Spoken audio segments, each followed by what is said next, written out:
The rain poured heavily as Nathan locked up his small bookstore for the night. The quiet streets of his little town were empty, except for the soft glow of streetlights reflecting off the wet pavement. Nathan pulled his coat tighter around himself and sighed. Life hadn't been easy since his wife passed away. Raising his 6-year-old son, Oliver, alone had been exhausting. He had long forgotten what happiness felt like.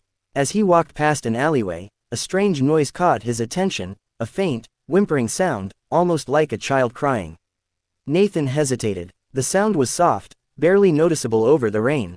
But something inside him told him to check. Peering into the alley, he saw a small figure curled up against the wall, shivering. His breath caught in his throat. It was a little girl, no older than 4 or 5. She had tangled golden hair, her clothes were tattered, and her tiny hands clutched a glowing blue leaf to her chest. But what stunned him the most were the delicate wings on her back, transparent, shimmering even in the dim light. Nathan's heart pounded. A fairy? That wasn't possible. He rubbed his eyes, thinking he was imagining things. But no, she was real. The girl blinked up at him with wide, frightened eyes. You can see me," she whispered, her voice trembling. Nathan crouched down slowly, not wanting to scare her. "Yes, I can see you. Are you lost?" She nodded, her lips quivering. I don't have a home." Nathan hesitated for only a moment before shrugging off his coat and wrapping it around her. "Well, I do. Come with me." The little girl's eyes shimmered with hope as she clutched his hand.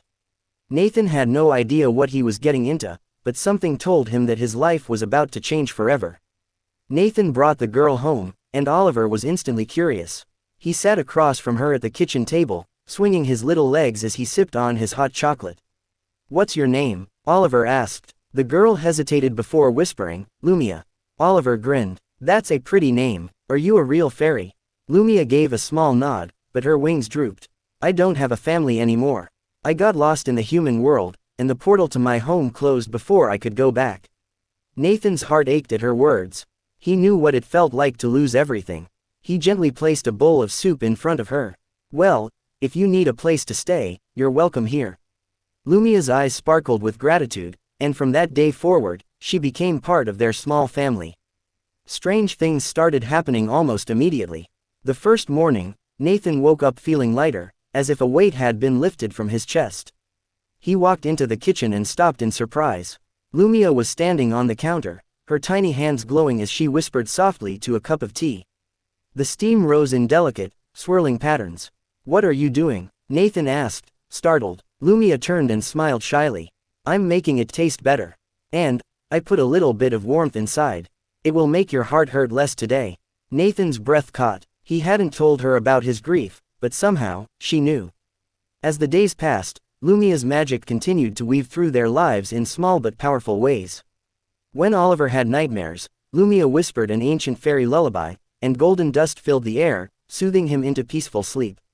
When Nathan struggled to focus at the bookstore, Lumia touched his hand, and suddenly, ideas flowed easily, and his mind felt clearer. But it wasn't just her magic that changed them, it was Lumia herself. Her laughter filled the house, bringing a warmth that had been missing for so long. Nathan started smiling more, Oliver's laughter grew louder, and their home no longer felt empty. Lumia had brought something into their lives that they hadn't realized they had lost: hope. One evening, Lumia stood by the window, her small hands pressed against the glass. Her wings, which had once been dull and weak, now shimmered brightly. Nathan could see the sadness in her eyes. "What's wrong, Lumia?" he asked gently. She turned to him, her lower lip trembling. I think my magic is getting stronger again. Which means, the portal to my world might reopen soon." Nathan's chest tightened. He had known this day would come, but he wasn't ready. "Does that mean you want to go back?" Oliver asked, his voice small. Lumia hesitated. "I don't know. I love you both so much. You're my family, but I also miss my home." That night, none of them slept well. Nathan sat in the living room, staring at the ceiling. He had taken Lumia in, thinking he was saving her. But in truth, she had saved him. She had healed wounds he thought would never mend. The next night, the air shimmered, and a soft glow filled their backyard. The portal had opened. It was time. Lumia stood between Nathan and Oliver, tears in her eyes. "I don't want to say goodbye," she whispered. Nathan knelt and cupped her face gently. "No matter where you go, you'll always have a home here." Oliver sniffled. Will you ever come back? Lumia's wings fluttered. I promise. With one last hug, she stepped into the portal. And just like that, she was gone. The house felt different without Lumia. Quiet, too quiet. Days passed, then weeks. Nathan found himself staring at the sky, wondering if she was happy. Oliver still set out an extra plate at dinner, just in case she ever returned. Then, one evening, something incredible happened. A faint glow appeared in the kitchen. It was Lumia's blue leaf, the same one she had been holding when Nathan found her. It floated gently onto the table, shimmering with soft light. Nathan picked it up, and a warmth spread through his chest. He smiled. Lumia hadn't truly left, she had simply become part of them in a different way. From that day on, Nathan carried the leaf in his pocket. Whenever he felt lost, he would hold it, and a gentle warmth would fill his heart. He finally understood. Magic wasn't just spells and fairy dust. Magic was love. Magic was kindness. Magic was the way a single soul could change a life forever. And Lumia had changed theirs in a way that would last for a lifetime.